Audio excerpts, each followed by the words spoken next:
ओम श्री गणेशाय नमः। जय श्री बालाजी। मैं सुचिता त्रिपाठी अपने चैनल शाश्वत अष्टयोग में आप सभी का दिल से स्वागत करती हूँ।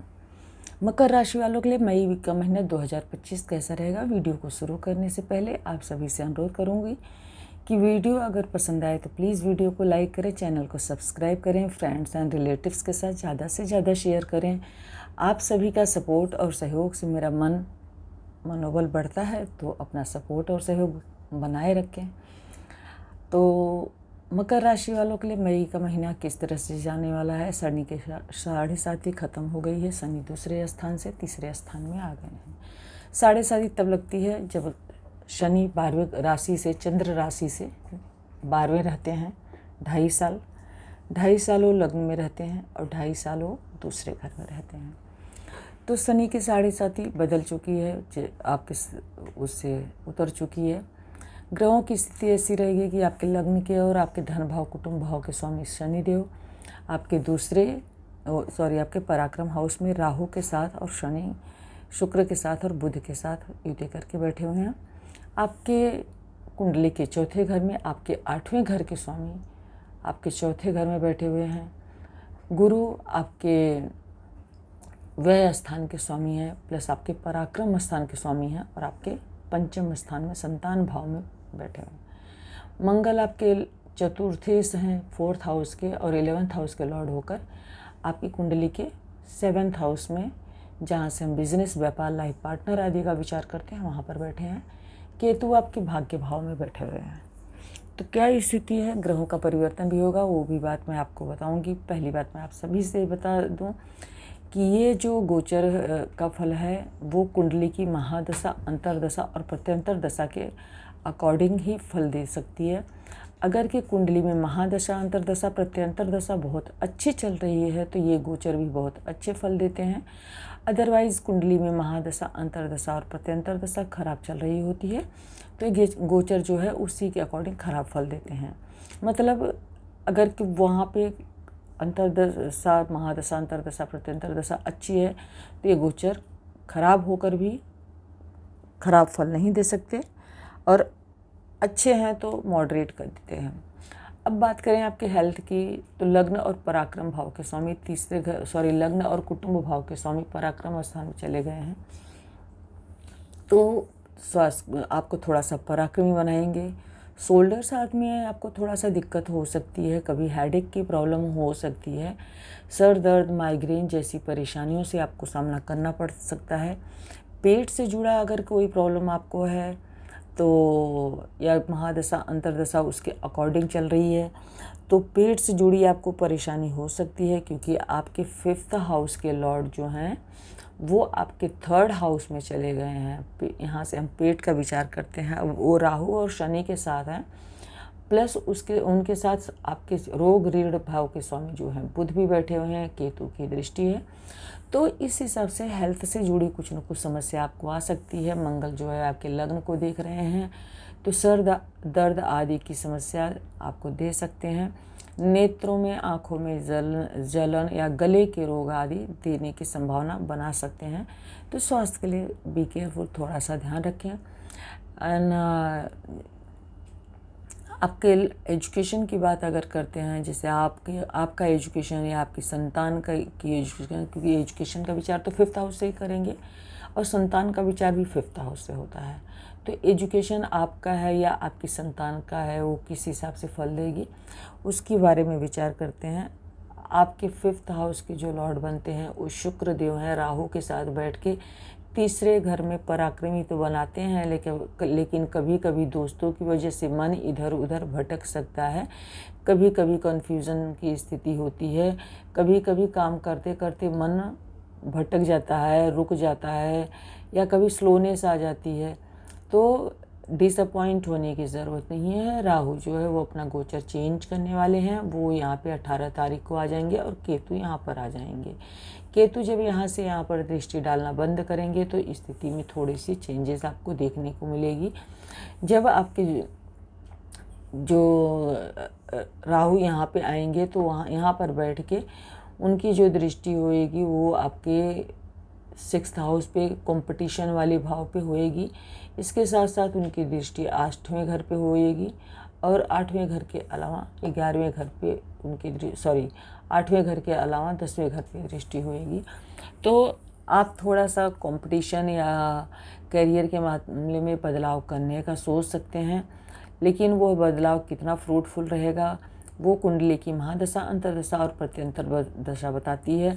शनि की जो दृष्टि है वो आपके पंचम हाउस पे, एजुकेशन भाव पे पड़ती है, संतान भाव पे पड़ती है। इसके अलावा शनि आपके लग्न के ही स्वामी है, वो ज़्यादा इफेक्ट दे सकते हैं। तो भाग्य भाव पे हायर एजुकेशन के लिए भी यहाँ से विचार करते हैं, यहाँ पे पड़ेगी 8, 9, 10, 12वें घर पे पड़ेगी। तो शनिदेव जो है वो आपकी कुंडली में ऐसा पंचमेश आपके ऐसा योग बना रहे हैं कि वो आपके 5th हाउस को देख रहे हैं प्लस 9th हाउस को देख रहे हैं, उसके बाद 12th हाउस को देख रहे हैं। तो लॉन्ग ट्रैवल, अब 3rd हाउस में बैठे हैं, लॉन्ग ट्रैवल कर सकते हैं एजुकेशन के लिए आप, या अगर कि आपकी संतान है तो एजुकेशन के लिए, हायर एजुकेशन के लिए बाहर जा सकती है, क्योंकि गुरु जब अपना राशि परिवर्तन कर लेंगे और 14 तारीख को यहाँ पर आ जाएंगे तो गुरु की जो दृष्टि है वो आपके कुंडली के 12वें भाव पे पड़ेगी और कुटुंब के भाव पे पड़ेगी। इसके अलावा उनकी जो दृष्टि है 1, 2, 3, 4, 5, 10वें स्थान पे पड़ेगी। तो ऐसी स्थिति जो है आपको कंपटीशन के लिए या एजुकेशन के लिए बाहर जाने का प्रोग्राम बना सकते हैं आप, क्योंकि उस टाइम पे जुपिटर की जो दृष्टि है 12वें घर पे होने के साथ साथ जो घर से दूर का और कुटुंब के भाव पे होती है, तो ऐसा उस टाइम पे सिचुएशन बन सकती है, क्योंकि राहु ऑलरेडी यहाँ पे बैठ जाएंगे। तो ऐसी स्थिति बन सकती है कि आप कहीं एजुकेशन के लिए बाहर जा सकते हैं। राहु की यहाँ पे जब प्लेसमेंट हो जाएगी 18 तारीख को और केतु यहाँ पर आ जाएंगे, तो थोड़ा सा आपको अपनी वाणी पे, अपने नेत्र का ध्यान रखना है। कभी कभी कोई लॉन्ग टर्म डिजीज़ के लिए आपको विशेष सावधान रखने की ज़रूरत है। यहाँ पर बैठ के केतु आपके मोक्ष हाउस को देखेंगे, आपके कुटुंब हाउस को देखेंगे और आपके चौथे घर को देखेंगे, तो परिवार से दूर जाने का योग मतलब केतु और राहु भी बना रहे हैं। तो एजुकेशन के पॉइंट ऑफ व्यू से आप बाहर जा सकते हैं, ये ऐसी संभावना बनती है। आपके पंचमेश शुक्र देव जो हैं आपके पराक्रम हाउस में बैठे हुए हैं, आपके 9th हाउस ट्रेवल हाउस को देख रहे हैं और 31 मई तक उनकी स्थिति यही रहने वाली है, चेंज होने वाली नहीं है। 31 तारीख को बदलेंगे तो वो तो पूरा महीना ख़त्म हो चुका रहेगा। आपके भाग्य भाव के लॉन्ग ट्रेवल के और 6th हाउस के जो लॉर्ड हैं बुध देव अभी यहाँ पे हैं और इन्होंने राशि परिवर्तन कर लेना है। राशि परिवर्तन 7 तारीख को करेंगे तो मेष में आएंगे, मेष में आके वो 10th हाउस को देखेंगे। उसके बाद वो 23 तारीख को वृषभ राशि में एजुकेशन भाव में आएंगे। अब 9वें भाव के स्वामी जब पंचम हाउस में आएंगे तो ये एक और संकेत है कि एजुकेशन के लिए ट्रैवल हो सकता है या कोई धार्मिक यात्रा भी कर सकते हैं। एज वाइज डिपेंड करता है, कुंडली की महादशा अंतर्दशा वाइज डिपेंड करता है। देश काल पात्र का आपको विशेष ध्यान रख के ही चलेंगे तो उसी अनुसार फल मिलेंगे। आपके सूर्य देव जो है कि अष्टम के लॉर्ड होकर पंचम में बैठेंगे तो किसी डेप्थ नॉलेज की तरफ, किसी रिसर्च आदि की तरफ आपका मन जा सकता है या आप उसके लिए प्रयासरत हो सकते हैं। जुपिटर यहाँ पर बैठ के 12वें घर को देखेंगे तो आप ऐसे सिचुएशन में एजुकेशन में कुछ रिसर्च आदि के लिए लॉन्ग ट्रैवल करके खर्च कर सकते हैं। यह स्थिति भी एक सही स्थिति है, बट ये कहूँगी मैं बार बार कि केतु 8th में, राहु यहाँ पर जब आएंगे, राहु की दृष्टि यहाँ पर होगी, साथ के साथ अष्टम स्थान पे होएगी, इसके साथ 10th के स्थान पे होएगी। तो राहु जो है चेंज करने का सिचुएशन तो बनाते हैं, लेकिन कुटुंब में वाणी की वजह से थोड़ा बहुत कन्फ्लिक्ट्स भी देते हैं। मंगल अभी पूरे महीने आपके लग्न को देखेंगे प्लस आपके कुटुंब भाव को या आपकी वाणी भाव को और पराक्रम भाव को भी देखेंगे, तो कभी क्रोध दिला सकते हैं, कभी वाणी में अग्रेशन आ सकता है, स्पाउस के साथ भी कभी कभी दिक्कत आ सकती है। तो इसलिए आपको इन चीज़ों का विशेष ध्यान रखने की ज़रूरत है। लव अफेयर की बात करें तो शुक्रदेव पंचम के स्वामी हैं और पंचम के स्वामी जो हैं वो 18 तारीख तक तो यहाँ राहु के साथ बैठे हुए हैं। तो आपका लव अफेयर जो है राहु के साथ होने की वजह से थोड़े टाइम वहाँ पे शैतान भी जैसे कि बैठे हुए हैं। भाग्य भाव के स्वामी भी हैं। भाग्य भाव के स्वामी तो राशि परिवर्तन करने वाले हैं, पर शुक्र वहाँ पे उच्च के हैं, दशमेश हैं प्लस पंचमेश हैं। तो वहाँ पे राहु के साथ उनकी स्थिति थोड़ी सी ये दिखाती है कि आपको कभी कभी कन्फ्यूज़न की स्थिति आ सकती है, कभी कभी डाउट वाला नेचर हो सकता है। 18 तारीख के बाद वो चेंज होगा, लेकिन शनि वहाँ पे ऑलरेडी रहेंगे और वो 5th हाउस पे दृष्टि डालते रहेंगे। तो शनि से हम ये विचार कर सकते हैं कि कभी कभी लव लाइफ में टेंशन या कन्फ्यूज़न जैसी स्थिति हो सकती है। लव रिलेशन जो है इंटरकास्ट होने की भी संभावना बना देते हैं। इसके अलावा उनकी जो दृष्टि है 7, 8, 9, 10, 12वें घर पे पड़ती है। आपको ये ध्यान रख के चलने की ज़रूरत है कि रिलेशन में थोड़ा सा इतना डिस्टेंस मेंटेन रखें कि कभी आपके मान सम्मान को ठेस न पहुंचने पाए। उस चीज़ का आपको विशेष ध्यान रखने की ज़रूरत है। मैरिड लाइफ की बात करें तो 4th हाउस में मंगल बैठे हुए हैं। यहाँ पर मंगल की स्थिति है, प्लस उसके साथ साथ राहु की वहाँ पे दृष्टि है अभी फ़िलहाल। और राहु की दृष्टि जो है और वीनस जो है आपके लव अफेयर के मैरिड लाइफ के लिए औरतों के लिए तो वीनस जो है गुरुदेव यहाँ पे आएंगे। और पुरुषों के लिए वीनस जो है वो स्त्री का कारक होते हैं। तो ऐसी स्थिति में ये बताते हैं कि मंगल यहाँ पे हैं आपके 10th हाउस के लॉर्ड का और 5th हाउस के लॉर्ड का कनेक्शन बन रहा है।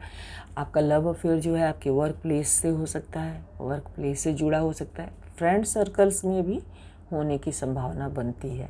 तो मैरिड लाइफ की बात कर रही थी मैं। आपके मैरिड लाइफ के सुखेश जो हैं आपके 7th हाउस में बैठे हैं। तो कभी कभी माता के साथ बैठे हैं, वाइफ में और माता में कन्फ्लिक्ट्स होने की संभावना बनाते हैं। कभी कभी कुछ आपको भी एग्रेशन आ सकता है। लाइफ पार्टनर का मूड स्विंग्स हो सकता है, तो उस टाइम पे उनको संभालना आपकी रिस्पॉन्सिबिलिटी होती है।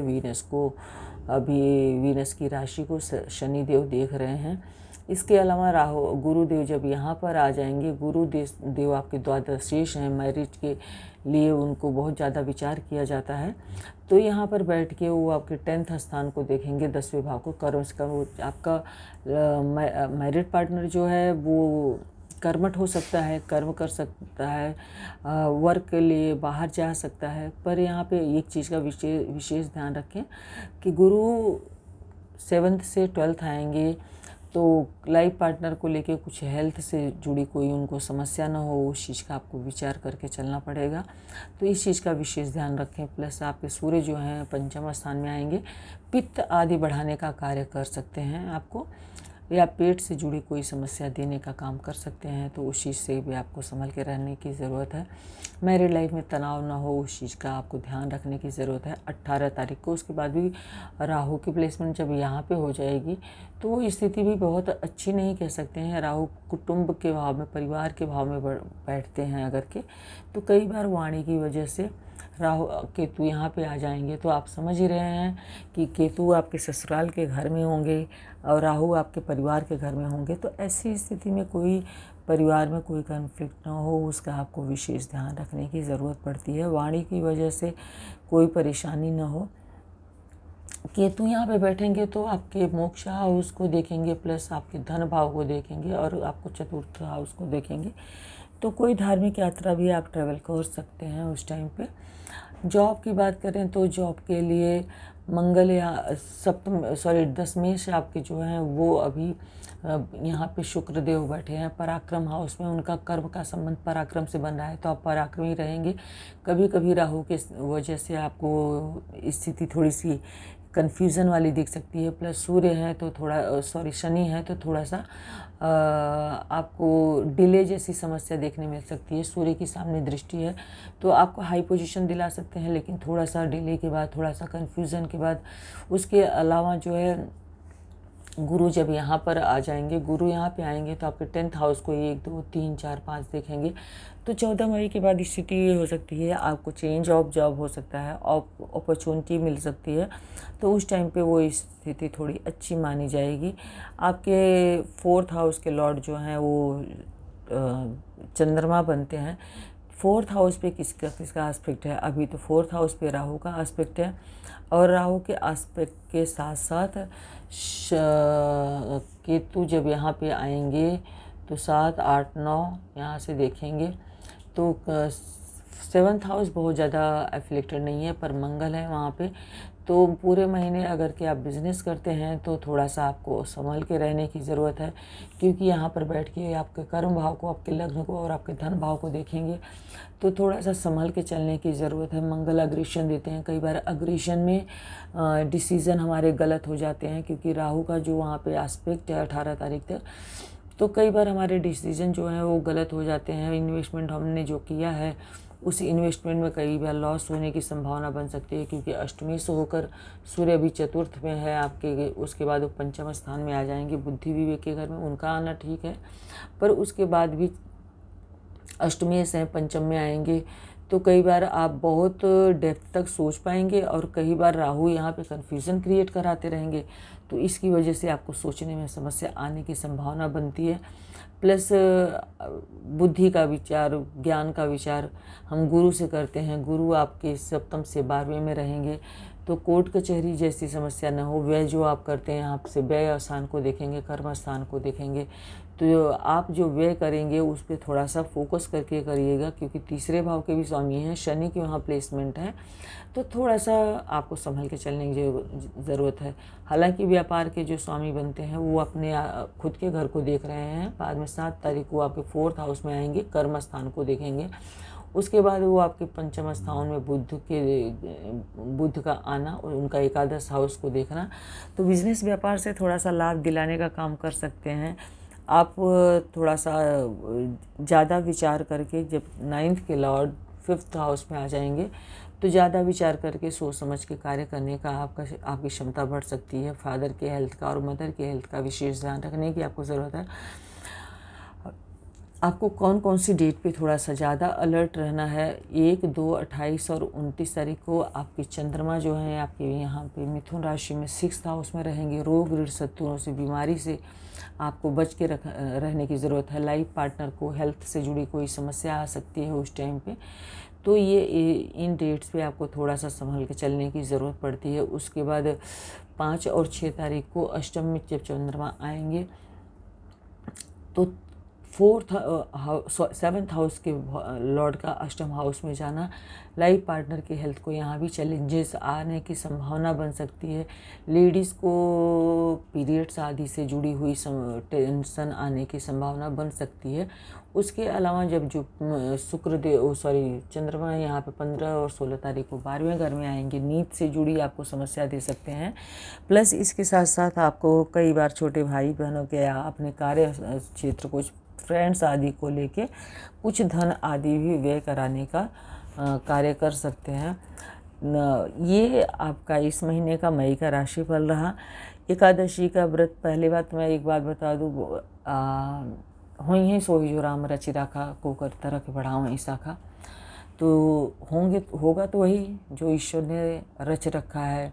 हम सिर्फ ये आइडियाज़ लेते हैं कि महादशांतरदशा अपनी कुंडली का देख लेते हैं, उसके बाद इस गोचर को देखते हैं तो समझते हैं कि ये क्या फल देंगे, तो उसके हिसाब से थोड़ा सा अलर्ट हो जाते हैं, थोड़ा सावधान हो जाते हैं। जैसे मंगल लग्न को देख रहे हैं, गुस्सा दिला सकते हैं, यहाँ पे देख रहे हैं, यहाँ पे अग्रेशन कार्य क्षेत्र पे न आए, वाणी स्थान को देख रहे हैं, सोच समझ के बोले, तो ये स्थिति कुंडली में अगर कि महादशांतरदशा भी खराब चल रही होती तो हम अपने आप को संभाल के चलते हैं, बाकी तो ईश्वर की मर्जी होती है।